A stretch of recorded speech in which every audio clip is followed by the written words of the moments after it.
মানুষ যখন কোনো শক্তি লাভ করে তখন সে নিজেকে বলশালী মনে করে। শক্তি লাভ করলেই তার মধ্যে অহংকার চলে আসে, অভিমান চলে আসে। তার কারণ হলো সে একটা সহজ কথা বুঝতেই পারে না। এই সব যা হচ্ছে সময়ের জন্য হচ্ছে। সময়ের থেকে বেশি বলশালী আর কেউ নেই। এই সময়ের জন্যই রাবণ ভক্তি দ্বারা কৈলাস পর্বত তুলে নিয়েছিলেন। আবার সেই সময়ের জন্যই, সেই কারণেই রাবণকে বধ হতে হলো। তার সাথে সাথে রাক্ষস কুলও ধ্বংস হয়েছিল এবং লঙ্কাও ভস্ম হয়ে গেছিল। দেখতে গেলে জন্ম থেকে মৃত্যু পর্যন্ত এই যে সময়, সেটাই হলো জীবন। কিন্তু তার মধ্যেও যা সময় আসে কোনো কারণেই আসে। সেই সময় আমরা যাপন করে কিছু শিখতে পারি। তাই আজ যে সময় আপনার হাতের কাছে আছে তাকে মুষ্টিবদ্ধ করে রাখুন, তাকে সামলে রাখুন, তাকে সংযত করে রাখুন, অনুভব করুন, তার থেকে কিছু শিখুন। তাকে কোনোভাবেই ব্যর্থ হতে দেবেন না। আর এটা জেনে রাখুন যে ভবিষ্যতে যা কিছু হতে পারে, যা কিছু হতে চলেছে, সেটা না আপনি জানেন আর না তা আপনার বশে রয়েছে। সেই জন্য আজ অহংকার বা অভিমান করে নিজের ভবিষ্যতের ক্ষতি করবেন না, সেই অনর্থ ঘটাবেন না। এটাই হলো সময়ের অর্থ। আসুন আমার সাথে ভালোবেসে বলুন, রাধা রাধা। খুব বড় একটা প্রশ্ন করতে চলেছি। এই সংসারের সব থেকে বেশি সুখী কে? এবার কেউ বলবে সেই ব্যক্তি যিনি সব থেকে বেশি ধনী, যার কাছে সব থেকে বেশি ধন আছে, আভূষণ আছে, স্বর্ণ আছে। কেউ বলবেন কোন রাজ্যের রাজা, কারণ তিনি শাসন করতে পারেন, তার আদেশ ছাড়া কোনো কাজ সম্ভব নয়, ইত্যাদি ইত্যাদি। এর উত্তর যদি আমি দিই তাহলে এটুকুই বলবো, সংসারের সব থেকে সুখী ব্যক্তি হলেন তিনি যিনি সন্তুষ্ট। তার কাছে সন্তোষরূপী ধন আছে যা তাকে সুখী রাখে। এবারেই সন্তুষ্টি সেটা কিভাবে আসে জীবনে? এটা আসে ধৈর্যের কারণে। ধৈর্যের এই অনুভূতি অত্যন্ত শক্তিশালী। এই ধৈর্যই কিন্তু আমাদের ধরিত্রীকে ধরিত্রী মাতা করে তোলে। কারণ ধরিত্রী মাতা ধারণ করেন, সহ্য করেন, ধৈর্য ধরেন এবং নিজের কর্ম করতে থাকেন। সেটা ধৈর্যই ছিল মাতা সীতার মধ্যে, যা রাবণের অন্ত করে দিল। এই ধৈর্যের কারণেই নারায়ণ কূর্ম অবতার ধারণ করেছিলেন, বড় একটা পর্বতকে পৃষ্ঠে ধারণ করেছিলেন এবং সমুদ্র মন্থনকে সম্ভব করেছিলেন। সেই জন্য সর্বপ্রথম মনের মধ্যে ধৈর্যকে নিয়ে আসুন। এই ধৈর্যই আপনাকে সন্তুষ্টির পথে নিয়ে যাবে, আর এই সন্তুষ্টি আপনাকে লোভ, মোহ এবং লালসার পথ থেকে দূরে নিয়ে সুখের পথে নিয়ে যাবে। আর তখন এই মন প্রসন্ন হয়ে বলবে, রাধা রাধা। মানুষ চিরকাল বড় মানুষ হয়ে উঠতে চায়, সবসময় সেই নিয়ে কল্পনা করে। কিন্তু প্রশ্ন হলো এটাই যে মানুষ বড় কখন হতে পারে? যখন সে ধনী হয়ে ওঠে, নাকি যখন তার কাছে সম্মান থাকে, নাকি যখন রূপবান হয় বা অধিক শক্তিশালী হয়? মানুষ বড় মানুষ তখনই হতে পারে যখন বিপদের সময় সে অন্য কোনো মানুষের পাশে এসে দাঁড়ায়। তাই সর্বপ্রথম এটা শিখুন। হয়তো এই জন্যই হনুমান শ্রীরামের কাছে এতটা বড়, আর হয়তো এই জন্যই বলরাম দাদা আমার কাছে এত বড়। যদি আপনিও জীবনে বড় হয়ে উঠতে চান, তাহলে কারোর সাথে তার দুঃখের সময়, তার সংকটের সময় তাকে সঙ্গ দিন আর পাশে এসে দাঁড়ান।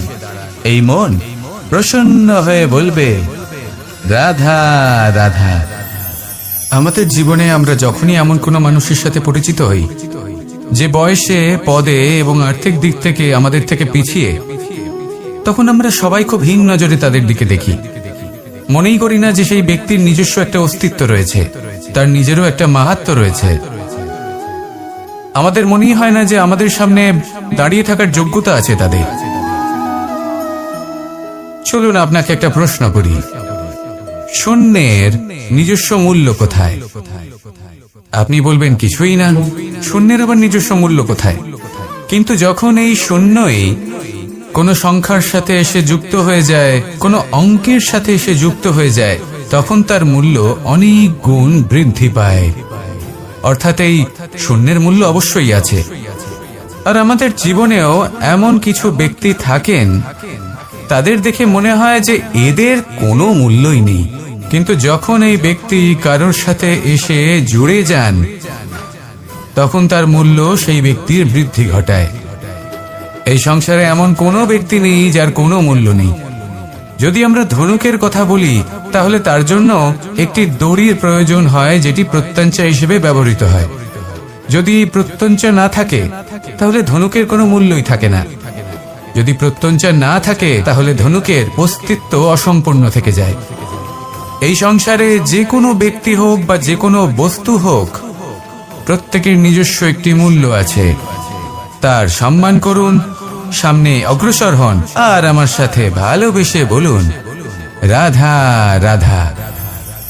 যদি আপনি নিজের জীবনে প্রকৃত বন্ধু নির্বাচন করতে চান, তাহলে তার আগে দর্পণ আর ছায়া, এই দুইয়ের বিশেষত্বের বিষয়ে জানাটা অত্যন্ত প্রয়োজনীয়। দর্পণ কি করে থাকে? যখনই আপনি দর্পণের দিকে তাকাবেন, ও শুধুমাত্র আপনাকে সত্যের সাথে অবগত করাবে, ও আপনাকে কখনো মিথ্যে বলবে না।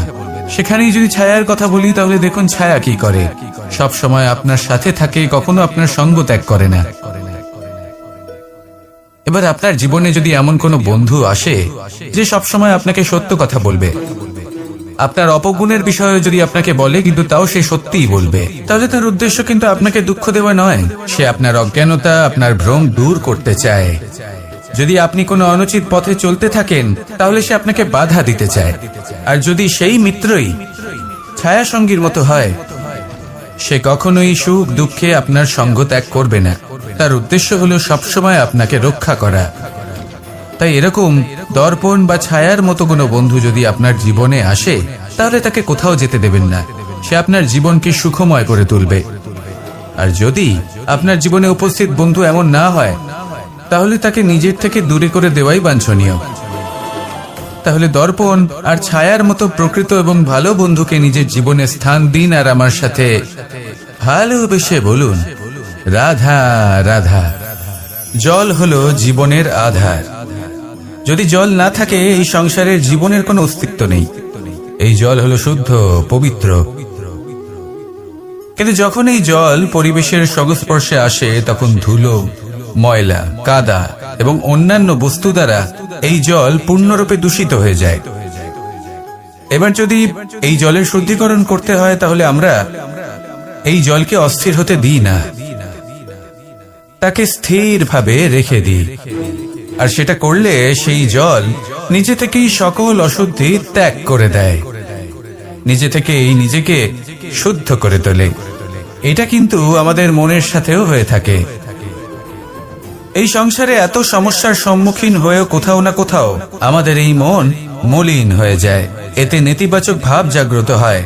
সেই মুহূর্তে আপনি কোনোভাবে রাগ করবেন না, মন খারাপ করবেন না, তাড়াতাড়ি কোনো সিদ্ধান্ত নেবেন না, কোনো প্রতিক্রিয়া দেবেন না।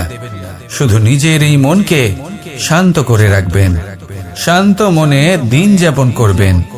যদি এটা করেন, তাহলে আপনি নিজে থেকেই বুঝতে পারবেন যে কি কি অশুভ ভাব আপনার মধ্যে জাগ্রত হয়েছে, আর কি কি শুভ চেতনা আপনাকে জাগ্রত করতে হবে।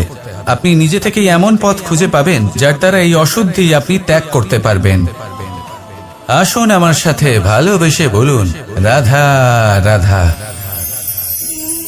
প্রারম্ভ শূন্যের দ্বারা হয়ে থাকে, তা সে ব্রহ্মাণ্ডই হোক, পৃথিবী হোক, আদি ইত্যাদি হোক। সবাই নিজের অস্তিত্ব শূন্য থেকে লাভ করে। এই শূন্য যার নিজের কোনো অস্তিত্ব নেই, কিন্তু সে সকলকে অস্তিত্ব দান করে থাকে। আমাদের এই শূন্যের মতো হতে হবে। যে আমাদের সাথে যুক্ত হবে, তাদের অস্তিত্ব অনেক বেশি প্রখর হবে, বিশাল হবে, শ্রেষ্ঠ হবে। কিন্তু যেই আমরা তাদের থেকে দূরে যাব, তারা আমাদের উপস্থিতির আভাস পাবে, আমাদের গুরুত্ব বুঝতে পারবে। শূন্যই হলো সূত্রপাত, শূন্যই হলো সমাপ্তি। শূন্যকে কেউ যতই ছোট মনে করুক, কিন্তু এই শূন্য অত্যন্ত গুরুত্বপূর্ণ। তাই এই শূন্যের মতো হয়ে উঠুন, আর আমার সাথে ভালোবেসে বলুন, রাধা রাধা। এই জীবন আসলে কি? আমরা কারা? আমাদের অস্তিত্ব আসলে কি? পঞ্চতত্ত্ব দ্বারা নির্মিত আমাদের এই শরীর, আর এর মধ্যে পরমাত্মার একটি অংশ আত্মারূপে বসবাস করে। আর যখন এই জীবন সমাপ্ত হবে তখন আমাদের আবার এই পঞ্চতত্ত্বের মধ্যে বিলীন হয়ে যেতে হবে। এটাই সত্য। এবার অনেক মানুষ আছেন এমন অনেক চেষ্টা করতে থাকেন এমন কর্ম করার যাতে এই সংসার তাদের চিরস্মরণীয় করে রাখবে। কিন্তু এই জীবন আসলে কি? সেই সময় যখন আমরা নিঃশ্বাস নিই, আমাদের হৃদস্পন্দন হয়, আমরা যে মুহূর্তগুলো যাপন করি, এবার এই মুহূর্তগুলিতে আমরা কি করব সেটা অত্যন্ত গুরুত্বপূর্ণ। আমরা কি অহংকার করব নাকি পরোপকার করব? এই সৃষ্টিকে বেঁধে রাখার চেষ্টা করব নাকি নিজেকে উন্নত করে তোলার চেষ্টা করব? এটাই শিক্ষা যে বল হোক বা কায়া, এর প্রতি আমাদের না অহংকার করা উচিত আর না মোহ। শুধু প্রত্যেকটা মুহূর্ত প্রেমময় হয়ে বাঁচুন আর ভালোবেসে বলুন রাধা রাধা। প্রয়াস, পরিশ্রম, এই শব্দগুলি শুনতে হয়তো ছোট মনে হয়, কিন্তু এর মূল্য অনেকটাই অধিক। এবার প্রয়াসও কিন্তু দুই ধরনের হয়। একটা প্রয়াস তাই যা আমরা নিজের মন থেকে, অন্তর থেকে সমগ্র শক্তি দিয়ে করার চেষ্টা করি। এবারে এই প্রয়াস প্রচেষ্টার নামান্তর। কিছু প্রয়াস এমন হয় যেমন দ্রুতক্রীড়া খেলা। মানুষ বলেন আজ একটু প্রয়াস করি, একটু দ্রুতক্রীড়া খেলেই দেখি, যদি বিজয়ী হই তবে ভালো ব্যাপার, যদি না হই তবে আর কখনো খেলবো না। এটাও কিন্তু প্রয়াস, কিন্তু এই প্রয়াস পরিশ্রম নয়। পাণ্ডবদের দেখুন, ওনারা যখন পরিশ্রম করেছিলেন তখন খাণ্ডবপ্রস্থকেও ইন্দ্রপ্রস্থ বানিয়েছিলেন। দ্রুতক্রীড়া খেললেন, সেই মুহূর্তেই ইন্দ্রপ্রস্থ হারিয়ে ফেললেন। পরিশ্রম করলেন, সগৌরবের রাজা হলেন। দ্রুতক্রীড়া খেললেন, তখন এক মুহূর্তে রাজা থেকে নিঃস্ব হয়ে গেলেন। সারমর্ম এটাই যে দ্রুতক্রীড়া কখনো কখনো আপনার মিত্র হতে পারে, কখনো সে আপনাকে বিজয়ী করতে পারে, কিন্তু প্রয়াস এবং পরিশ্রম যখন একসাথে মিলিত হয় তখন তা সর্বদাই আপনার সাথে থাকে। প্রয়াস করতে থাকুন, পরিশ্রম করতে থাকুন, আর আমার সাথে ভালোবেসে বলুন রাধা রাধা। আমি এইভাবে প্রত্যেকদিন নিজের সাথে কিছুটা সময় অতিবাহিত করি, সুচিন্তা করি, কারণ আমি এটা মনে করি যে আমার প্রতিদ্বন্দ্বী অন্য কেউ নয় বরং আমি নিজেই। আর আমি চেষ্টা করি যে আমি যেন নিজেকে নিজের থেকে বেশি শ্রেষ্ঠ করে তুলতে পারি। তাই প্রতিদিন আমি আকলন করি নিজের কর্মের, যে কাল আমি কি উচিত করেছি, কি অনুচিত করেছি, যে ভুল আমি করেছি তা আজকে কি করে শুধরে নিতে পারি। যে শ্রেষ্ঠ কর্ম আমি কাল করেছি আজও সেই শ্রেষ্ঠ কর্ম আমাকে করতে হবে। শুধু এই প্রক্রিয়াতেই আমি নিজেকে শ্রেষ্ঠ ব্যক্তি, শ্রেষ্ঠ রাজা, একজন শ্রেষ্ঠ পিতা, পুত্র করে তুলি। এইভাবেই আমি একজন শ্রেষ্ঠ মানুষ হয়ে উঠি। আপনিও এই কথা মনে রাখবেন যে আপনার প্রতিস্পর্ধা অন্য কারোর সাথে নয় বরং নিজের সাথে। তাই নিজের কর্মের আকলন করুন, নিজের মধ্যে যে দোষ আছে তা ত্যাগ করুন, নিজেকে শুধরে ফেলুন। এই মন সব সময় সুপ্রসন্ন থাকবে এবং লক্ষ্য প্রাপ্ত করে বলবে রাধা রাধা। কখনো কোনো পাখিকে দেখেছেন? যখন সে প্রথমবার উঠতে চেষ্টা করে সে বাসা থেকে মাটিতে পড়ে যায়, কিন্তু সে হার মানে না, চেষ্টা করতে থাকে, করতেই থাকে, ডানা ঝাপটাতে থাকে, আর তারপর সে উড়তে শেখে। গোল শালগ্রাম শিলাকে দেখুন, পর্বত থেকে খসে পড়ে, ধাক্কা খায়, জলের প্রবাহ দ্বারা ঘর্ষিত হয়, তারপরে তা শালগ্রামে পরিণত হয়। ভেবে দেখুন, যদি কোনো পাখি প্রথমবার উড়তে গিয়ে এটা ভাবে যে না না, যদি আমি পড়ে যাই তবে, আমার যদি আঘাত লাগে তবে, আর যদি ভয়ের কারণে সে শুরুই না করতে পারে, চেষ্টাই না করে, তাহলে কি সে উড়তে শিখবে? কখনোই নয়। এটাই আমাদের শিখতে হবে, প্রারম্ভ করতে হবে। তা অত্যন্ত গুরুত্বপূর্ণ। যখন আমরা কিছু শুরু করি তখন ভয় করে, কিন্তু যদি এটা না করেন জীবনে কখনো সামনে এগোতেই পারবেন না। হতেই পারে প্রারম্ভ করার পরে আপনি পড়ে যাবেন, বারবার নিচে পড়ে যাবেন, কিন্তু যদি নিরন্তর চেষ্টা করতে থাকেন তাহলে একদিন না একদিন আপনি অবশ্যই সফল হবে। এই শুরু করাটাই সব থেকে বেশি কঠিন। এর দ্বারা ভয়ভীত হবেন না। আসুন আর আমার সাথে ভালোবেসে বলুন, রাধা রাধা। এই সংসারে নির্মাণের বিষয়ে জ্ঞান লাভ করার পূর্বে ধ্বংসের বিজ্ঞান বুঝে নেওয়াও খুব প্রয়োজনীয়। যখনই আমরা ব্যায়াম করি তখন কি হয়, আমাদের পুরনো মাংসপেশি নষ্ট হয়ে যায় এবং সেই মাংসপেশির স্থানে আমরা নতুন মাংসপেশির নির্মাণ করে থাকি।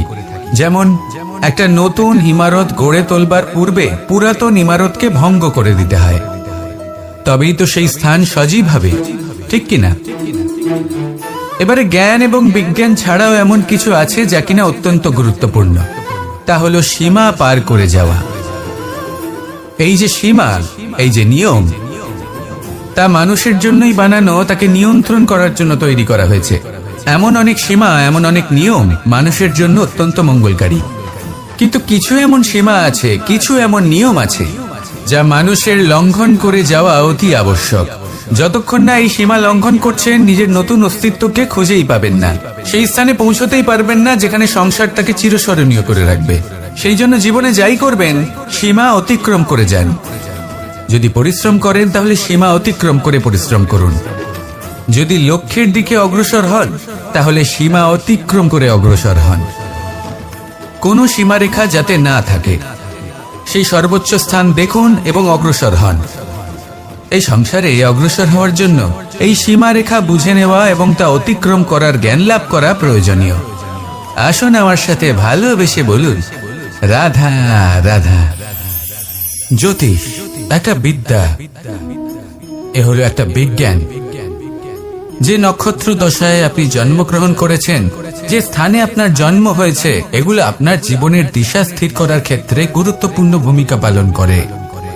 কিন্তু যে রাশিতে আপনি জন্ম নিয়েছেন আর আপনার যা নাম স্থির হয়েছে, সেটা আপনার ভবিষ্যৎ নির্ধারণ করবে তা আবশ্যক নয়। রা দিয়ে রাম এবং রা দিয়ে রাবণ, এই দুজনের রাশি সমান ছিল, কিন্তু একজন নিজের শক্তির দুর্ব্যবহার করলেন। স্বর্ণ লঙ্কার অধিপতি রাবণ, চতুর্দিকে বিজয়ী হওয়া সেই ব্যক্তি নিজের পতনের সম্মুখীন হলেন। শ্রীরাম রাবণকে বধ করলেন। শ্রীরাম, যিনি নিজের কর্ম দ্বারা, নিজের পরিশ্রম দ্বারা ঈশ্বর উপাধি লাভ করেছিলেন, 14 বছরের বনবাস ভোগ করলেন, আর যখন বিপদে পড়লেন তখনও নিজের রাজ্যের সাহায্য নিলেন না। বনের মধ্যে নিজে বানর এবং ভাল্লুকদের নিয়ে একটি সেনাবাহিনী গড়ে তুললেন এবং রাবণকে তার কুকর্মের শাস্তি দিলেন। তাই সর্বদা এটা মনে রাখবেন, আপনার খ্যাতি, আপনার ভবিষ্যৎ আপনার কর্ম নির্ধারণ করে, আপনার রাশি নয়। তাই সবসময় শ্রেষ্ঠ কর্ম করুন আর আমার সাথে ভালোবেসে বলুন, রাধা রাধা। প্রজাপতি দেখেছেন কি সুন্দর হয়, তাই না? এই প্রজাপতি, ওদের দিকে তাকালে নিজের অজান্তেই নিজের মুখে হাসি ফুটে ওঠে। কিন্তু এই প্রজাপতি জন্ম থেকেই এমন দেখতে হয় না। জন্ম থেকে এদের কাছে ডানা থাকে না, এরা উড়তেও পারে না। যখন একটি প্রজাপতি জন্ম নেয় তখন প্রথমে ডিম অবস্থায় থাকে সে। আস্তে আস্তে সেই কবচ সে ভেঙে ফেলে, খুব পরিশ্রম করতে হয় তাকে। তারপর কীটের আকার ধারণ করে এসে চলতে থাকে, অনেক কষ্ট সহ্য করতে হয়, অনেক পরিশ্রম করতে হয়। তারপর তার রূপ বদলে যায়, তারপরে তার ডানা গজায়, তারপরে সে উড়তে পারে। এই নিরন্তর পরিশ্রমই সাফল্যের মূল মন্ত্র হয়। কখনো কখনো প্রতিভাও কম পড়ে যায় যদি নিরন্তর পরিশ্রম না করা হয়, যদি সমর্পণের ভাব মনে না থাকে, দৃঢ় নিষ্ঠা না থাকে। আর কখনো কখনো সেই ব্যক্তি যার মধ্যে বিশেষ প্রতিভা থাকে না, সেই ব্যক্তি নিরন্তর পরিশ্রম করে, নিজের মনে সমর্পণের বোধ জাগিয়ে তোলে, দৃঢ় নিষ্ঠার সাথে কর্ম করে আর সাফল্য লাভ করে। সেই জন্য আপনি জীবনে যেখানেই পৌঁছে যান না কেন, নিরন্তর পরিশ্রম করতে থাকুন, তবেই আপনার ভবিষ্যৎ রঙিন প্রজাপতির মতন গগনচুম্বী হবে। তবেই এই সংসার আপনাকে দেখবে এবং নিজের অজান্তেই এই সংসার নিজের মুখে হাসি ফুটিয়ে তুলবে। এবং এই সংসার আমার সাথে ভালোবেসে বলবে, রাধা রাধা। আপনি কখনো কাউকে পর্বতে আরোহণ করতে দেখেছেন? বা আপনি কখনো নিজে কোনো পর্বতে আরোহণ করেছেন?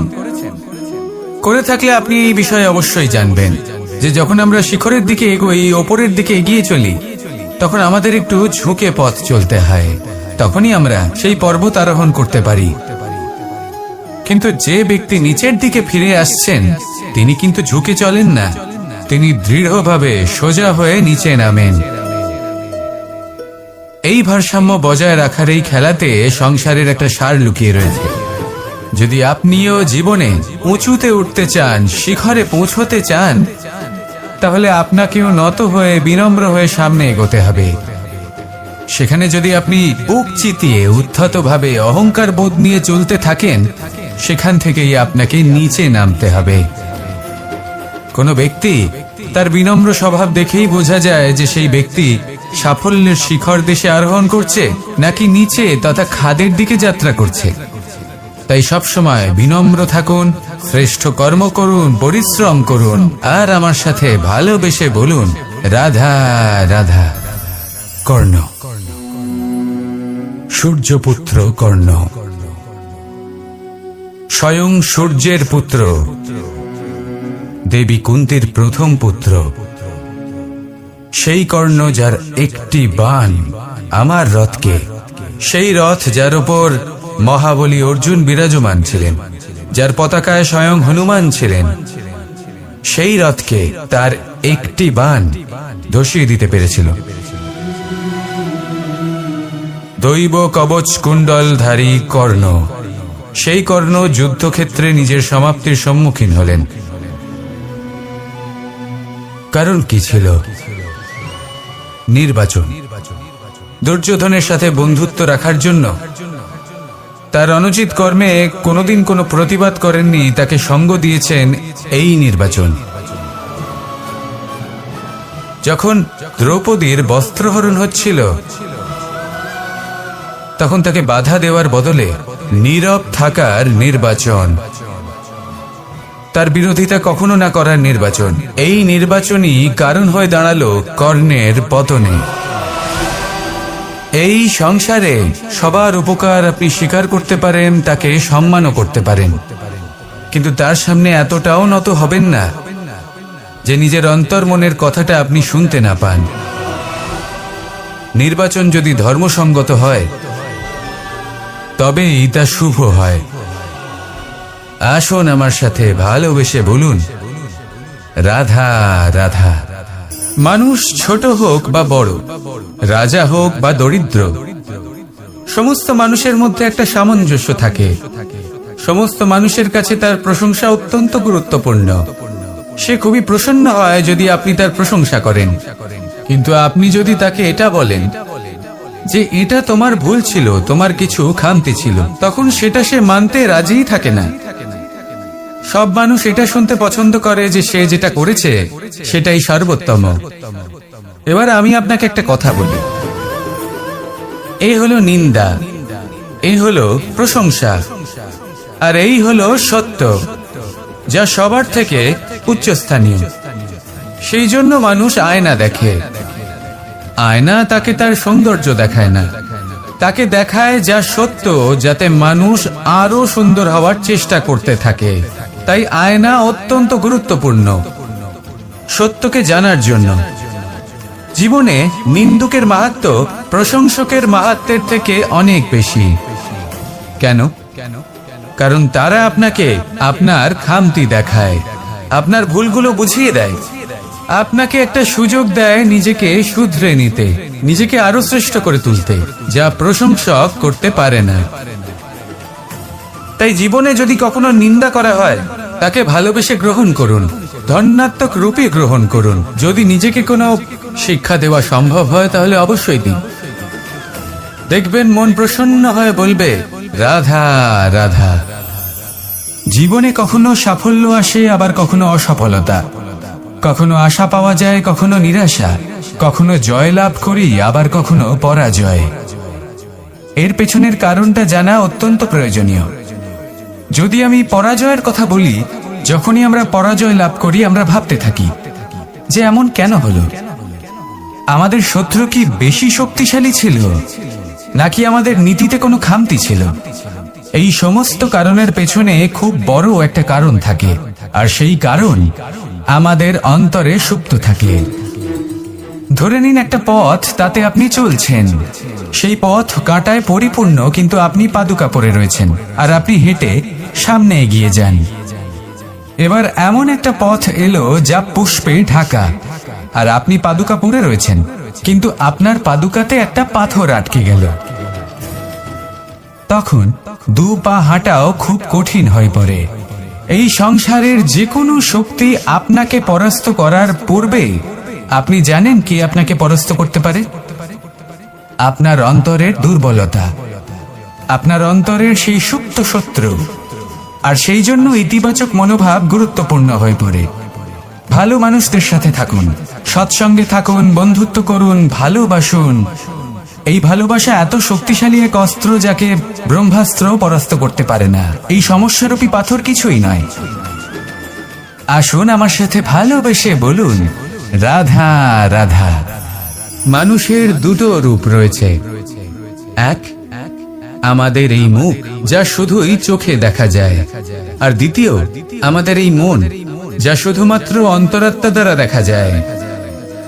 এবার আমাদের এই মুখ তা ঈশ্বর সকলকেই আগে থেকেই প্রদান করেছেন, কিন্তু এই মন কেমন হবে তা আমাদের জীবনের অনুভূতি এবং আমাদের জীবনের লক্ষ্য এগুলি সুনিশ্চিত করে।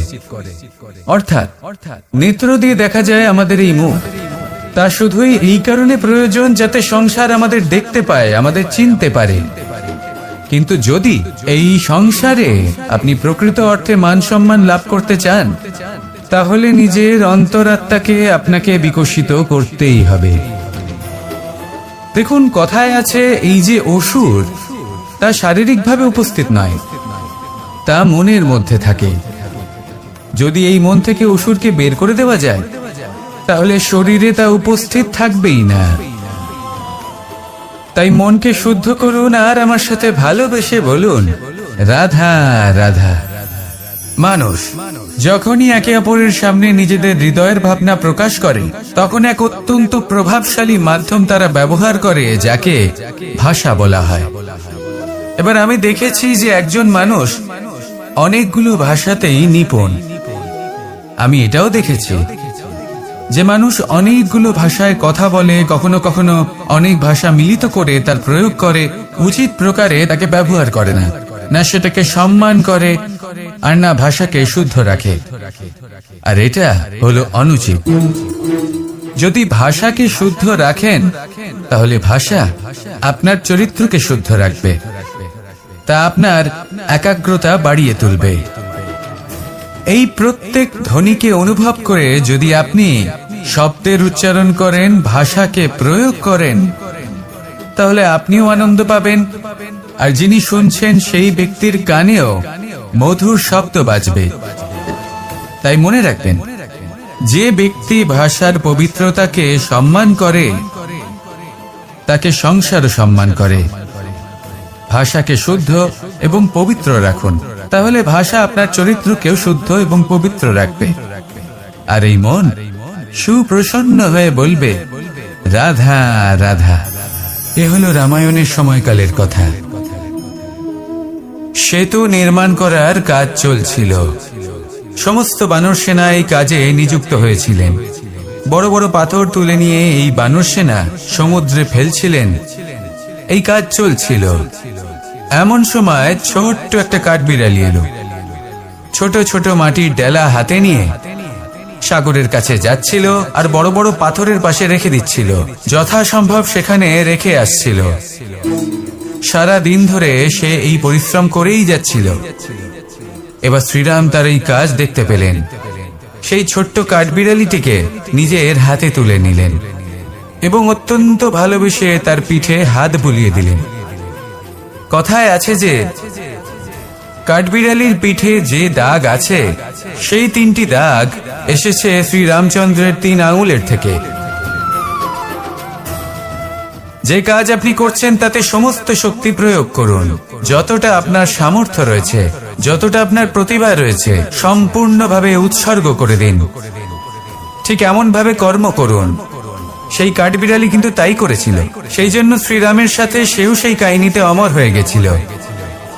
সম্পূর্ণ শক্তি প্রয়োগ করুন, সম্পূর্ণ সামর্থ্যের সাথে কর্ম করুন, কারণ এটাই হলো শ্রেষ্ঠ পথ কোনো কর্ম করার।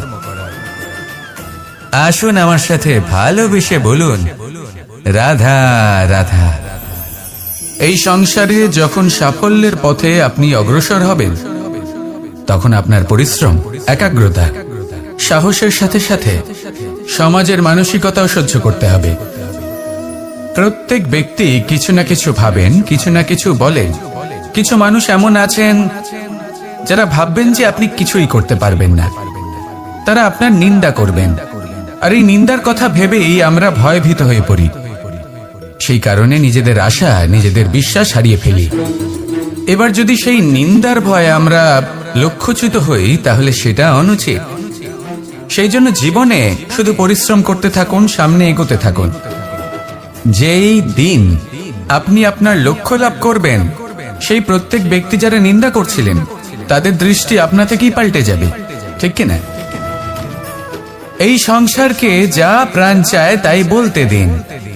যদি আপনি কারোর কথা শুনতে চান, তাহলে নিজের অন্তরের কথা শুনুন, সেটাই আপনাকে উচিত পথে নিয়ে যাবে। সামনে অগ্রসর হতে থাকুন, পরিশ্রম করুন।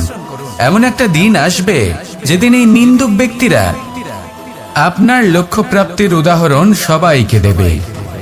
আসুন আমার সাথে ভালোবেসে বলুন, রাধা রাধা। মানুষ সুখী জীবনযাপনের প্রতি এতটাই অভ্যস্ত হয়ে পড়ে যে একটা ছোট্ট সমস্যা এলেই সে সবার থেকে সাহায্য চাইতে শুরু করে দেয়। সে সাহায্য লাভও করে এবং সেই সংকট থেকে সে বেরিয়েও আসে। কিন্তু এই সাহায্য কিছু মুহূর্তের, আর কিছু মুহূর্তের হলো এই দুঃখ। এই দুই মুহূর্তের সাহায্যের জন্য আজীবন আপনি তার কাছে ঋণী হয়ে থাকেন। আর মানবিকতার খাতিরে আপনার মনে কৃতজ্ঞতা জেগে ওঠে, আর সেই কৃতজ্ঞতা বোধ হলো যে আপনি কখনো সেই ব্যক্তিকে ছাপিয়ে যেতেই পারবেন না।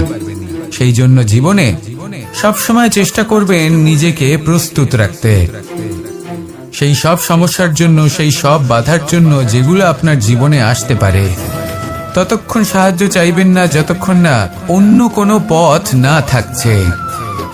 সাহায্য চাওয়া অনুচিত নয়, কিন্তু সাহায্য চাইলে এবং সাহায্য পেলে আপনি আজীবন কৃতজ্ঞ এবং ঋণী হয়ে থাকবেন।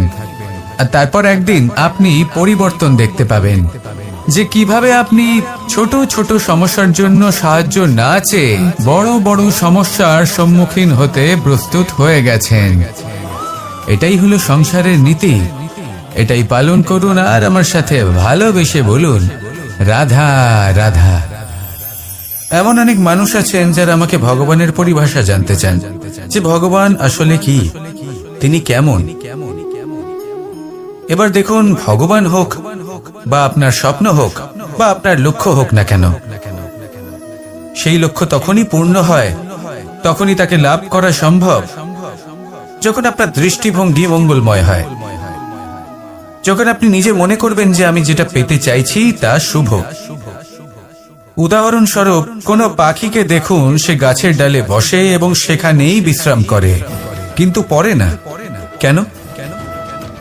কারণ ওর বিশ্বাস যে যে শাখার উপরে ও বসে আছে সেটাই হলো ওর বাসস্থান।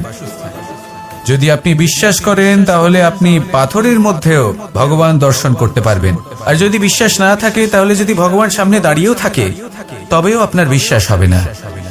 তাই বিশ্বাস করতে শিখুন। এই বিশ্বাসের আধারেই আপনি সেই সব কিছু পাবেন যা আপনি পেতে চাইছেন।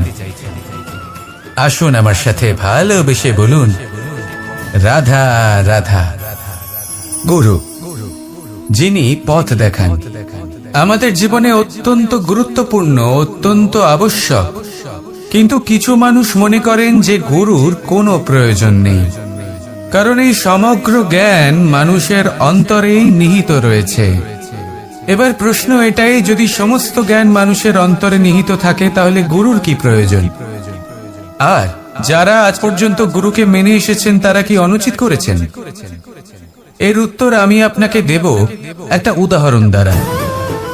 একটা কাঠ যা জ্বলনশীল, জ্বলনের ঊর্জা তার অন্তরে নিহিত রয়েছে, কিন্তু তার জ্বলনের জন্য বাইরে থেকে একটা অনুঘটকের প্রয়োজন হয়। এই অনুঘটকই হলেন আপনার গুরু।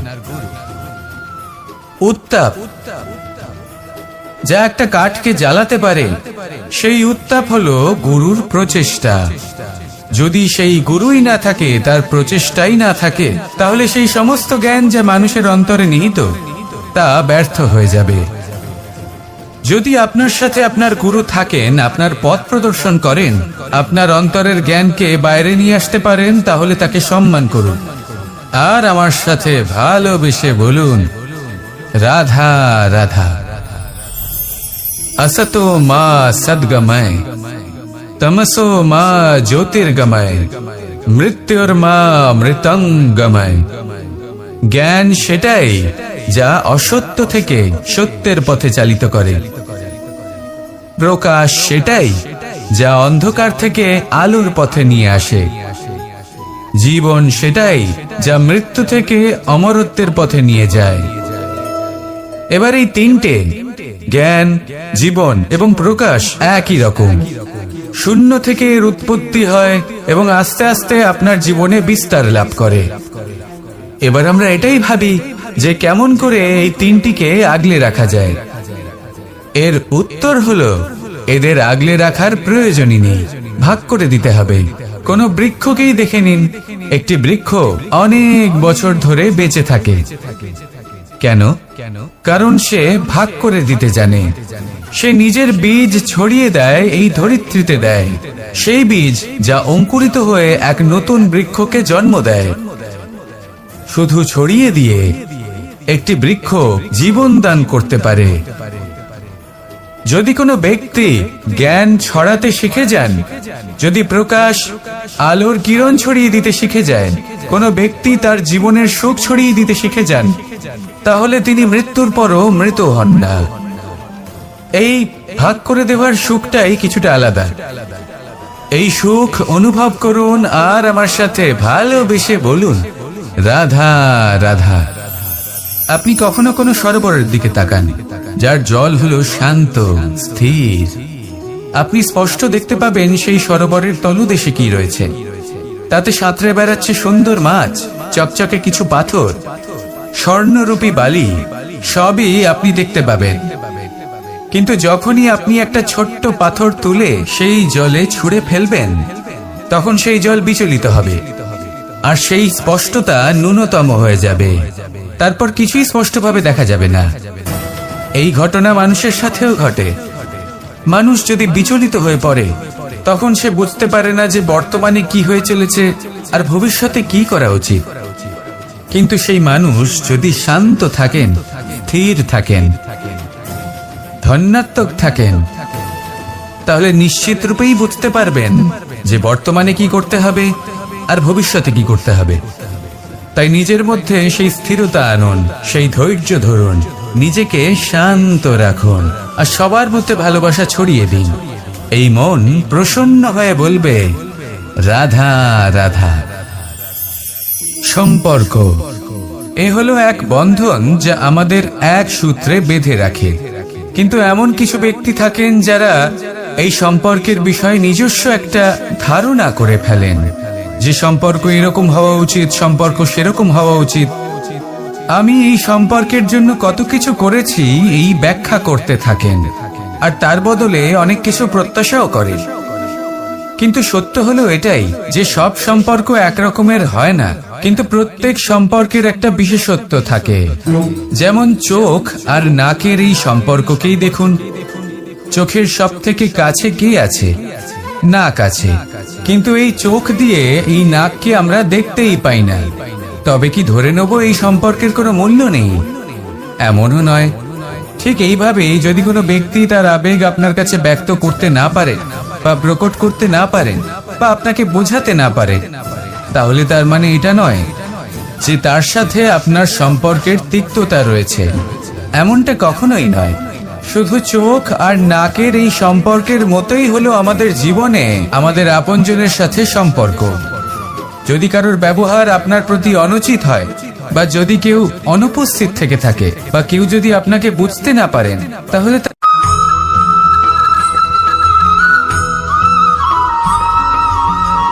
এ হলো ছোট একটা শব্দ, কিন্তু এর প্রভাব অত্যন্ত বৃহৎ হয়ে থাকে।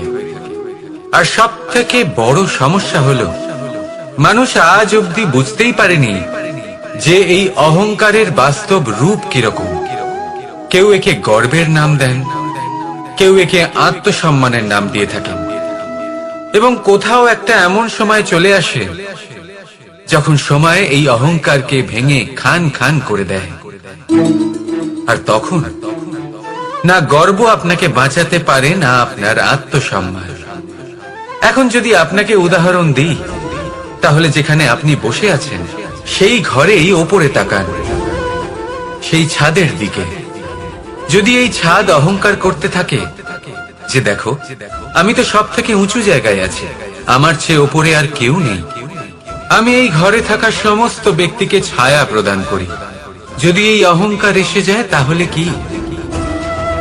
গর্ব হোক, আত্মসম্মান হোক, এর দ্বারা আপনার কোনোভাবেই কোনো লাভ হবে না। তাহলে এই অহংকারকে ত্যাগ করুন আর আমার সাথে ভালোবেসে বলুন, রাধা রাধা। কখনো কোনো বৃক্ষকে দেখেছেন? এই ধরিত্রী থেকে ততটুকুই জল নেয় যতটুকু তার প্রয়োজন। কোনো প্রাণীকে দেখুন, এই প্রকৃতি থেকে ততটুকুই খাবার গ্রহণ করবে যতটুকু তার খিদে রয়েছে, খিদে মিটে গেলে আর খাবে না। এবার মনুষ্যকে দেখুন, সে নিজের জীবনে যা কিছু পেয়েছে, বস্তু, ধন, খাবার, শক্তি, প্রয়োজনের থেকে অনেক বেশি লাভ করার চেষ্টা করে থাকে। প্রয়োজনের থেকে বেশি যদি পেয়েও যায় তাহলেও তার কম মনে হয়। এবার এরকম ঠিক কেন হয়? এর পেছনের কারণ কি? কারণ হলো লোভ। লোভের আগুন কিছু এমন হয়, যদি মানুষের মনে একবার প্রজ্বলিত হয় তাহলে শুধু বাড়তেই থাকে। ততক্ষণ বাড়বে যতক্ষণ না আপনি নিজে তাকে বাধা দিচ্ছেন। তবে এই লোভের আগুন নিয়ন্ত্রণ করা সম্ভব। পরিমিতিবোধ, পরিমিতিবোধের চিন্তা। আপনাকে শুধু নিজেকে একটা সরল প্রশ্ন করতে হবে। যখনই মনের মধ্যে কোনো বস্তুর প্রতি, শক্তির প্রতি, ধনের প্রতি, আর এই মন প্রসন্ন হয়ে বলবে রাধা রাধা। পরিচ্ছন্নতা। বর্তমানের এই প্রজন্ম আগের প্রজন্মের এই যে অতি শুদ্ধতার অভ্যেস ছিল তা নিয়ে ঠাট্টা করে, তাকে মূর্খতা মনে করে। বুঝতেই পারে না কেন। আমাদের মা, ঠাকুমা, দিদিমা, এদের দেখেছি সকালে উঠে সবার আগে স্নান করেন। কেন? বুঝতেই পারে না। কেন কথায় কথায় বারান্দা, উঠোন পরিষ্কার করা হয়? বুঝতেই পারে না।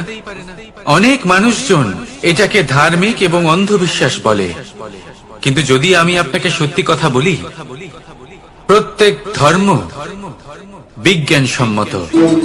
প্রত্যেক কাজের পেছনে বৈজ্ঞানিক সত্যতা লুকিয়ে রয়েছে, কিন্তু প্রত্যেক মানুষ সেই নিয়ে কতটা ভাবেন, কতটা বোঝেন, আর কি পদক্ষেপ নেন তা হলো আলাদা এবং অত্যন্ত গুরুত্বপূর্ণ, কিন্তু তা হলো বিজ্ঞানসম্মত।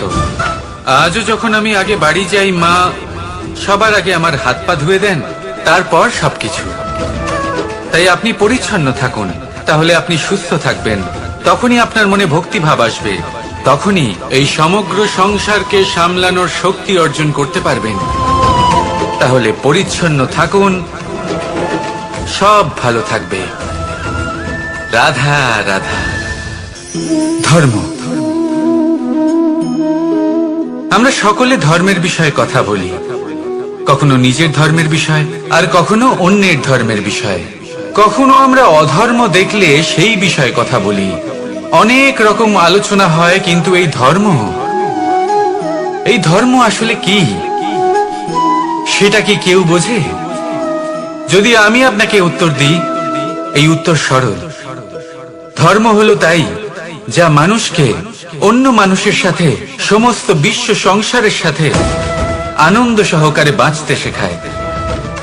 সেই জন্য আপনি যদি কখনো কোনো ধর্মীয় স্থানে যান, সেই ধর্মীয় স্থানে গিয়ে আপনার শান্তির অনুভূতি হয়, তাই না? কিন্তু দেখুন, ধর্মের জ্ঞান থাকলেই সেই মানুষ ধর্মের পথে চলতে পারবে এমন কোনো কথা নেই। অনেক সময় সম্পর্কে যখন সংঘর্ষ বেড়ে যায়, তখন ইচ্ছের জন্ম হয়, ক্রোধের জন্ম হয়, অহংকারের জন্ম হয়, আর তারপর বিনাশ হয়ে যায় এই ধর্মে। সেই জন্য দ্বিতীয় সব থেকে গুরুত্বপূর্ণ গুণ যা আমার সারথীর মধ্যে থাকা উচিত, তা হলো ধর্মবীর হওয়া। এবার দেখতে হবে সেটা এই যে কে হবে সেই ব্যক্তি যিনি এই স্বয়ম্বরে নিজের ধর্মে অটল থাকবেন। কারণ সেই ব্যক্তি এই সংসার থেকে সরে এসে ধর্মের পুনঃস্থাপনের এই মহাকার্যে আমার সারথী হতে পারবেন। তাহলে আসুন আমার সাথে ভালোবেসে বলুন, রাধা রাধা।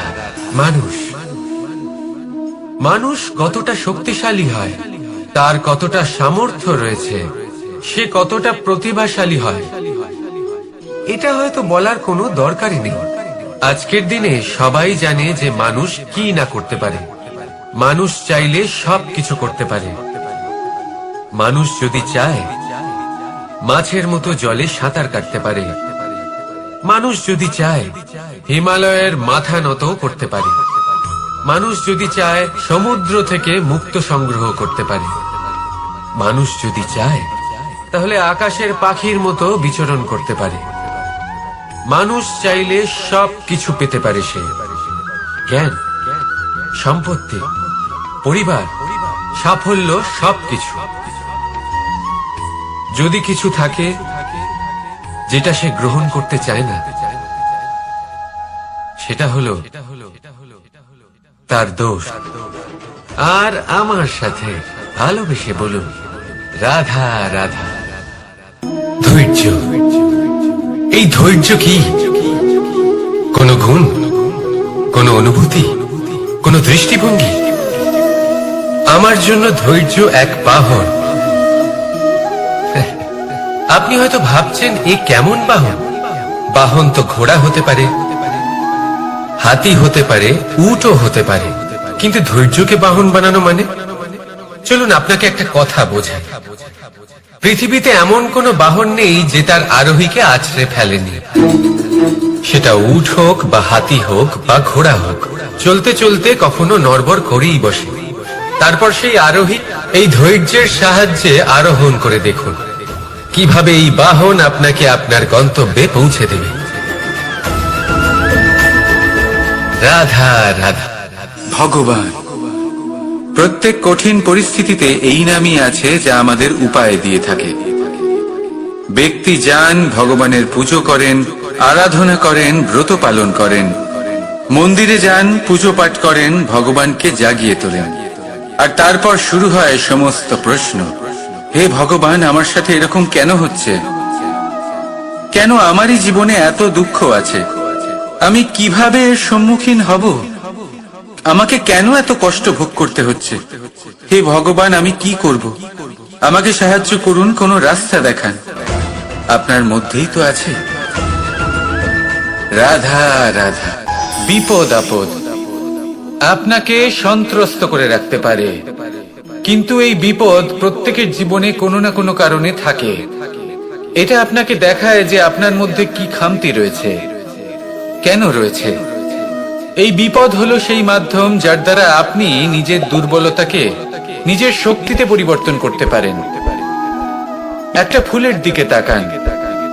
একটা ফুল, তার বুকে যখন একটা সূচ বিধে এপার ওপার হয়ে যায়, শুধু তখনই আমাদের প্রভুর জন্য ফুলের মালা তৈরি করা যায়। সেই জন্য কখনোই বিপদকে ভয় পাবেন না, তার থেকে দূরে পালাবেন না, একে স্বাগত জানান। বোঝার চেষ্টা করুন এই বিপদ কেন আছে। যদি বিপদকে বুঝতে পারেন তবেই জীবনকে বুঝতে পারবেন। যদি জীবনকে বুঝতে পারেন তবে এই বিপদকে সম্পদে পরিণত করতে পারবেন। আসুন আর আমার সাথে ভালোবেসে বলুন, রাধা রাধা। পরিকল্পনা। অত্যন্ত গুরুত্বপূর্ণ এটা আমাদের জীবনে, অত্যন্ত আবশ্যক এটা আমাদের জীবনে। কিন্তু এই পরিকল্পনা ঠিক কতটা হওয়া উচিত, অর্থাৎ এই পরিকল্পনার সম্পর্কে কতটা চিন্তা করা উচিত, কতটা ভবিষ্যতের বিষয়ে চিন্তা করা উচিত। এবার দূরদর্শিতা অত্যন্ত বিশিষ্ট গুণ মানব জীবনে, কিন্তু দূরদর্শিতায় এতটাও মগ্ন হওয়া উচিত নয় যে কাছের জিনিসগুলোই নজরে না পড়ে। আজকের কথা বাদ দিয়ে শুধুই ভবিষ্যৎ নিয়ে চিন্তা করা অনুচিত। এবার দেখুন, পরিকল্পনা করুন, কিন্তু তার থেকে বেশি উপভোগ করুন। এই মুহূর্ত সম্পর্কে অবগত নয়, কিন্তু ভবিষ্যতের কথা আমরা চিন্তা করতে থাকি। রাধা রাধা। মানুষ ছোট হোক বা বড়, রাজা হোক বা দরিদ্র, সমস্ত মানুষের মধ্যে একটা সামঞ্জস্য থাকে। সমস্ত মানুষের কাছে তার প্রশংসা অত্যন্ত গুরুত্বপূর্ণ। সে খুবই প্রসন্ন হয় যদি আপনি তার প্রশংসা করেন, কিন্তু আপনি যদি তাকে এটা বলেন যে এটা তোমার ভুল ছিল, তোমার কিছু খামতি ছিল, তখন সেটা সে মানতে রাজিই থাকে না। সব মানুষ এটা শুনতে পছন্দ করে যে সে যেটা করেছে সেটাই সর্বোত্তম।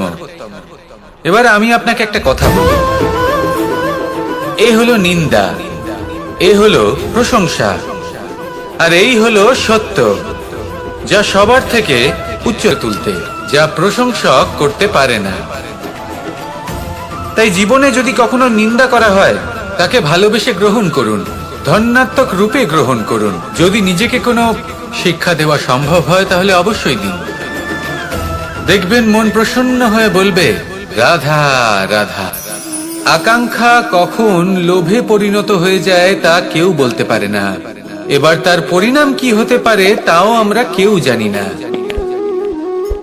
আজ আমি আপনাকে বলছি, কোনো ব্যক্তি সব থেকে বেশি ক্ষতির সম্মুখীন তখনই হয় যখন সে এটা মনে করে যে সে সব থেকে বেশি সুরক্ষিত স্থানে রয়েছে।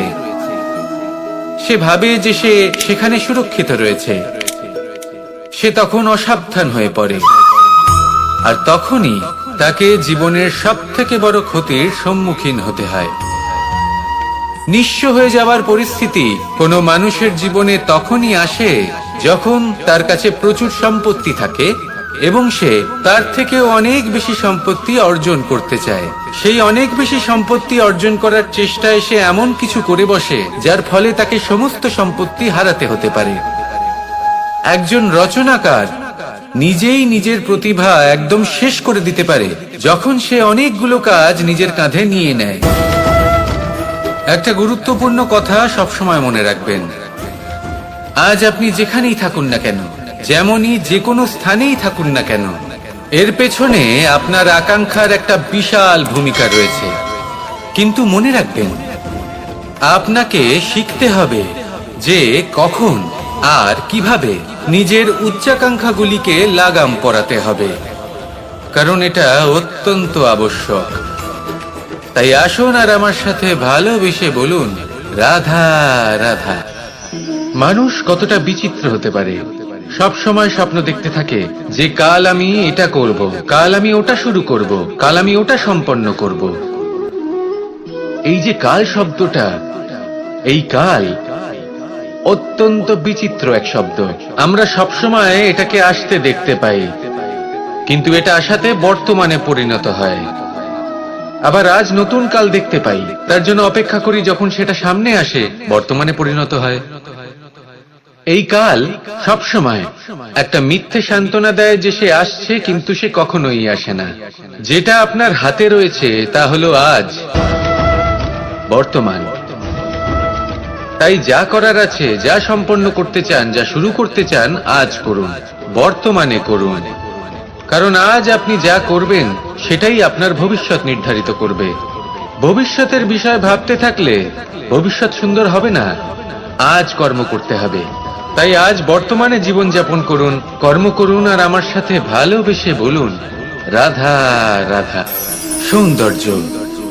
মানুষ নিজের সৌন্দর্যের বিষয়ে কতটা ভাবে, চায় যে সে সব থেকে বেশি রূপবান হবে, সব থেকে বেশি সুন্দর হবে। কিন্তু সৌন্দর্যের পরিভাষা কি তা কি সে জানে? কোনো মাকে জিজ্ঞেস করুন, ওনার জন্য সৌন্দর্যের পরিভাষা ওনার সন্তান। কোনো ভক্তকে জিজ্ঞেস করুন, ওনার জন্য সৌন্দর্যের পরিভাষা ওনার ভগবান। শ্রীরামকে জিজ্ঞেস করুন, ওনার জন্য সৌন্দর্যের পরিভাষা হলো হনুমান। ভাঙা হানু, ফুলে যাওয়া মুখ, দেখতে গেলে উনি বানর, লম্বা লেজ, এত নিরীহ যে ওনাকে অমূল্য মালা দিলে সেটা ছিঁড়ে তার ভেতরে শ্রীরামকে খুঁজছিলেন। কিন্তু ওনার ভাবনা কত সুন্দর। উনি এটা বিশ্বাস করেন যে সংসারের যতই মূল্যবান জিনিস দিয়ে এই মালা তৈরি করা হোক না কেন, যদি এর মধ্যে শ্রীরাম না থাকেন, বলবে রাধা রাধা। আমরা সকলেই কামনা করি, আমরা সবাই সেটা প্রাপ্ত করতে চাই যে আজ পর্যন্ত কেউ প্রাপ্ত করেনি, সেটা পেতে চাই যে আজ পর্যন্ত কেউ পেতে পারেনি। অঙ্কুর আপনি লাভ করবেন। আসুন আর আমার সাথে ভালোবেসে বলুন রাধা রাধা। মানুষের মানসিকতা এমন হয় যে সে যতটা করে আশা করে যে তার থেকে অনেক বেশি তার বদলে সে পাবে। দেখুন, সবকিছুই আপনার ভাবনা চিন্তার উপর নির্ভর করছে। আপনি যদি ফলের বিষয়ে ভেবে কর্ম করতে থাকেন তাহলে সেটা অনুচিত। জীবনের আসল আনন্দ হলো নিজের কর্ম করতে থাকা, ফলের চিন্তা করা উচিত নয়। যদি আপনি এরকম ভাবেন যে আমি এতটা করছি, আমার এতটা পাওয়া উচিত, সেই ভাবনা অনুচিত। যদি আপনি সেবার মানসিকতা নিয়ে কর্ম করতে থাকেন, কর্মচক্রে প্রবাহিত হন, যদি আপনি এমন ভাবনা রাখেন যে আমি এতটা পাচ্ছি তাই এর থেকে অনেক বেশি আমি কর্ম করব, তাহলে নিশ্চিত রূপে আপনি যতটা করছেন তার থেকে অনেক বেশি আপনি পাবেন, আপনার আশার থেকে অনেক বেশি আপনি পাবেন। শুধু জীবনে অনেক বেশি কাজ করতে থাকুন, ফলের চিন্তা করবেন না। আর মনে রাখবেন, এই ভাবনাই সব থেকে বড় বীজ। কর্মের উপর বিশ্বাস রাখুন, জীবনে যা যা আপনি চান সবই সুখময় হবে। আসুন আর আমার সাথে ভালোবেসে বলুন রাধা রাধা। ধন মানুষের জীবনের সব থেকে বড় প্রয়োজনীয়তা লাভ করবেন, তাহলে আসুন আর এই প্রসন্নতার সাথে বলুন রাধা রাধা। মানুষের জীবনে সবসময় কিছু না কিছু ঘটে চলেছে। কখনো ভালো কিছু ঘটে, আবার কখনো দুর্ঘটনা ঘটে। এবার যখনই কোনো দুর্ঘটনা ঘটে, মানুষ ঈশ্বরের কাছে প্রার্থনা করে যে হে ঈশ্বর, আমাকে রক্ষা করুন, এই বিপদ থেকে আমাকে উদ্ধার করুন। বা সে সেই সমস্ত দোষ চাপিয়ে দেয় নিজের প্রারব্ধ, নিজের ভাগ্যের ওপর। কিন্তু যদি আপনি গভীরভাবে ভাবেন, তাহলে প্রত্যেক দুর্ঘটনা, বাধা এবং বিপদ আপনার জীবনে শুধু একটাই উদ্দেশ্য নিয়ে আসে, আপনাকে আরো যোগ্য করে তোলার জন্য। যদি আপনাদের একটা উদাহরণ দিই, বর্ষার ঋতুতে যখন প্রচন্ড মাত্রায় বৃষ্টি পড়ে, ছাদ থেকে জল পড়তে থাকে, তখন আপনি নিশ্চিত করে নেন মনে করবেন, নাকি ঈশ্বরের সংকেত মনে করবেন যিনি আপনাকে আরো শ্রেষ্ঠ করে তুলতে চান? সিদ্ধান্ত আপনারই। আসুন আর আমার সাথে ভালোবেসে বলুন রাধা রাধা। সংসারে দুই ধরনের পথ হয়, উচিত পথ আর অনুচিত পথ। একটা শুভর দিকে নিয়ে যায় আর একটা অশুভর দিকে নিয়ে যায়। অনেক সময় অজ্ঞানতাবশত জীবনে আমরা সেই পথ নির্বাচন করে নিই যা আসলে অনুচিত, তারপর নিজেকে আশ্বস্ত করে ফেলি যে এই পথেই চলতে হবে, এখান থেকে ফেরার পথ নেই। কিন্তু যদি সত্যি বলি, তাহলে এটা শুধুই আপনার ভ্রম। আপনার মধ্যে শুধুমাত্র একটু দৃঢ়তার অভাব আছে, তা জাগ্রত করুন আর বাড়িয়ে তুলুন। আপনি দেখবেন এই সংসারে এমন কোনো পথ নেই যেখান থেকে ফিরে আসা সম্ভব নয়, এমন কোনো মানসিকতা নেই যা বদলানো সম্ভব নয়। যদি আজ এই মুহূর্তে আপনার মনে হয়ে থাকে যে আপনি কোনো অনুচিত পথে আছেন আর আপনি কোনো শুভ পথে যেতে চান, তাহলে ওখান থেকে ঘুরুন আর ফিরে আসুন, আবার সেই মোড়ে ফিরে আসুন আর সেই পথ নির্বাচন করুন যা আপনার জন্য শুভ। একটু সময় অবশ্যই লাগবে, কিন্তু নিশ্চিত রূপে আপনার উদ্দেশ্য এবং আপনার গন্তব্য এই দুই অনেক শ্রেষ্ঠ হয়ে উঠবে। তাহলে আসুন আর আমার সাথে ভালোবেসে বলুন রাধা রাধা। কোনো গাছের গায়ে লেগে থাকা ফলকে দেখুন, সে কতটা সুখী অনুভব করে, কতটা সুরক্ষিত অনুভব করে। তার যে খাবারের প্রয়োজন পড়ে তা সে গাছের শিকড় থেকে পেয়ে যায়। গাছের শাখা, ডাল তাকে সাহায্য করে থাকে, পাতা তাকে আশ্রয় দেয়, ওকে ছায়া প্রদান করে। কিন্তু সেই ফল যদি ওখানেই থাকে তাহলে কি হবে? উচিত হবে না। ওই ফলকে ছেড়ে পড়ে যেতে হবে, মাটিতে পড়তে হবে, সেটা ফেটে যেতে হবে, নিজের বীজকে মাটির নিচের অন্ধকারে পৌঁছে দিতে হবে। তারপর সে রূপ পাল্টাবে আর এক অঙ্কুরে রূপান্তরিত হবে, অঙ্কুর যা বৃক্ষে রূপান্তরিত হবে, বৃক্ষ যা অনেক ফলকে জন্ম দেবে। সেইভাবেই আপনি জীবনে যদি মহান কিছু করতে চান, শ্রেষ্ঠ কোনো কাজ করতে চান, তাহলে আপনাকে সুরক্ষা ক্ষেত্র থেকে বেরিয়ে আসতেই হবে আর কর্ম করতে হবে। দেখুন, সোনাকেও কুন্দন হবার জন্য তপ্ত হতে হয়, আপনাকেও মহান হবার জন্য কর্ম তো করতেই হবে। তাই কর্ম করুন, মহান হয়ে উঠুন, আর আমার সাথে ভালোবেসে বলুন, রাধা রাধা। কখনো কোনো চাতক পাখিকে দেখেছেন? কথায় আছে যে বছরে মাত্র একবার সে তার তৃষ্ণা মিটিয়ে থাকে, আর তাও আকাশে ভেসে থাকা মেঘের দ্বারা ঘটানো বৃষ্টির জলের ফোঁটা থেকে। আর কোথাও থেকে সে তার তৃষ্ণা পূরণ করে না। সারা বছর সে নিদারুণ গরম সহ্য করে, তীব্র শীতও সহ্য করে, শুধু এই আশা নিয়ে যে বছরে একবার অন্তত সেই মেঘের ঘন ঘটা হবে, বৃষ্টি হবে, আর সে তার তৃষ্ণা নিবারণ করবে। এটা আসলে কি? এটা আসলে বিশ্বাস। সেই বিশ্বাস যে বছরে একবার সেই মেঘ আসবে তৃষ্ণা নিবারণ করতে। যেমন দেখুন, একটা সূর্যমুখী ফুল সারা রাত অন্ধকারের সাথে যুদ্ধ করে, কারণ তার বিশ্বাস যে ভোরবেলায় সূর্য তাকে অবশ্যই দর্শন দেবেন। সেটাও বিশ্বাস ছিল যার উপর ভরসা করে মনু একটা নৌকা নিয়ে বেরিয়ে পড়েছিলেন এবং সমস্ত সৃষ্টিকে প্রলয়ের হাত থেকে বাঁচিয়েছিলেন। সেটাও ছিল ভালোবাসার প্রতি বিশ্বাস। তাহলে আপনি প্রসন্নই থাকবেন, আর মন সুপ্রসন্ন হয়েই বলবে, রাধা রাধা। সংসারের বিভিন্ন ক্ষেত্রে আপনি অনেক কিছুই দেখতে পাবেন, যে কোনো খেলা, কোনো নাটক দেখতে পাবেন, কেউ কোনো খেলা খেলছে তা দেখতে পাবেন, আর দর্শকগণ এই দেখে অত্যন্ত আনন্দ লাভ করেন, হাততালি দিতে থাকেন, প্রশংসা করতে থাকেন, নিজের অন্তরের উৎসাহ প্রকাশ করতে থাকেন। কি দেখে করেন?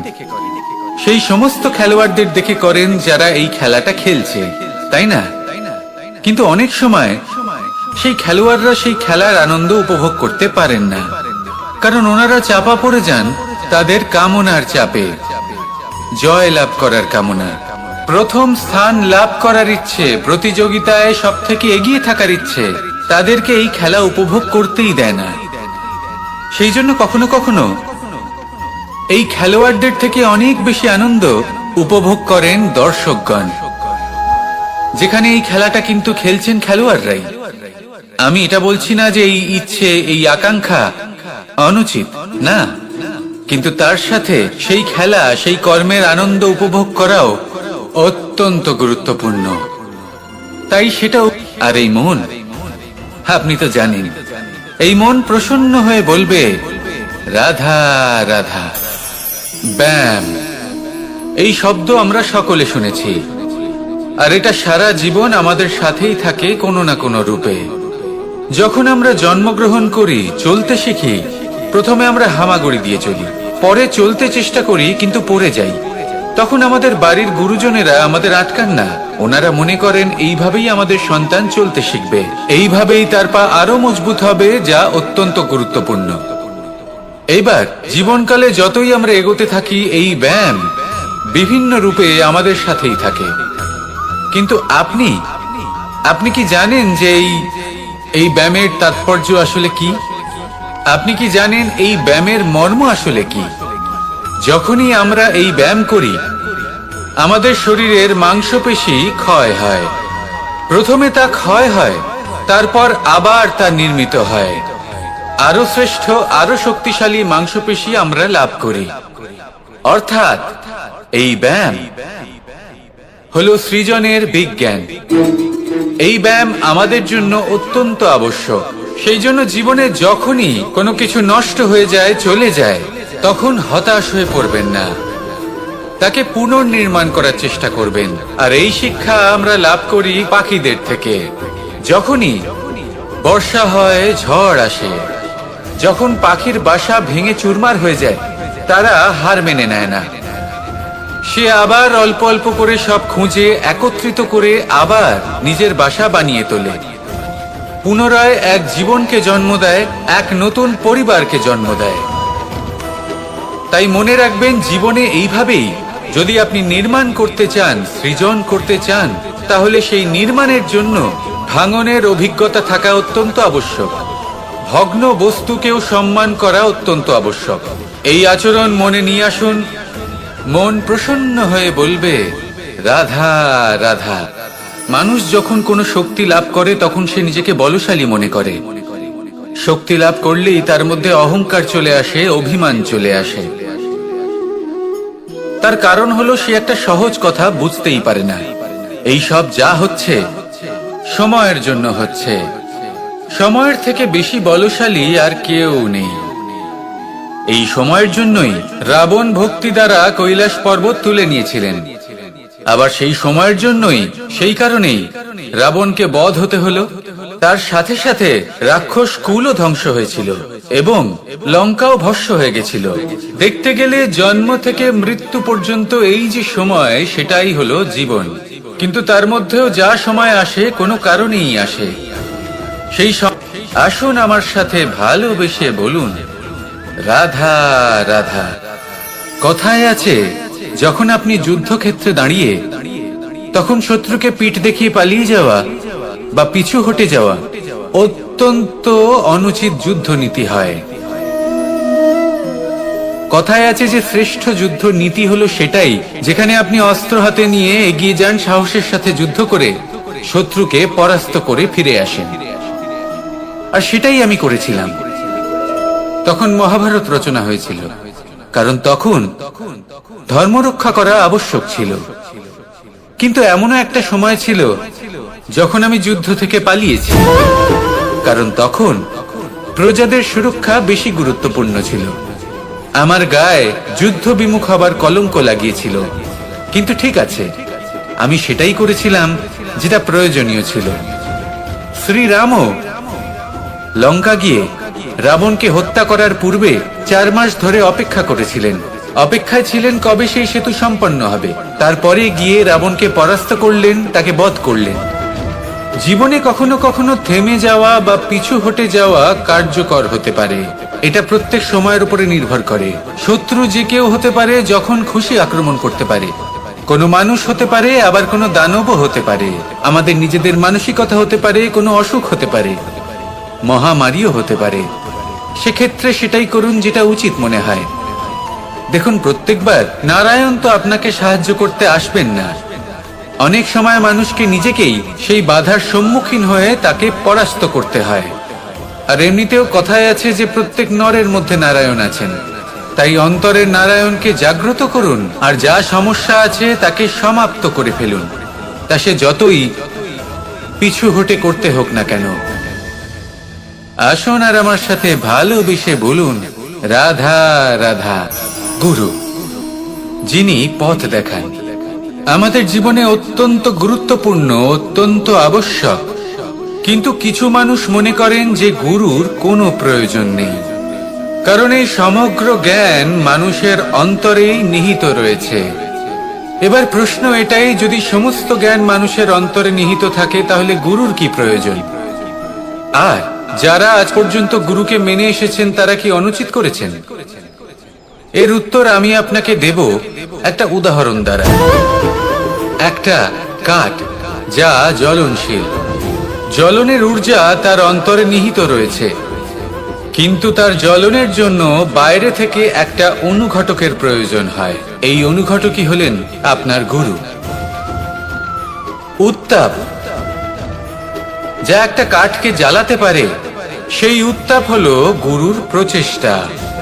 যদি সেই গুরুই না থাকে, তার প্রচেষ্টাই না থাকে, তাহলে সেই সমস্ত জ্ঞান যা মানুষের অন্তরে নিহিত তা ব্যর্থ হয়ে যাবে।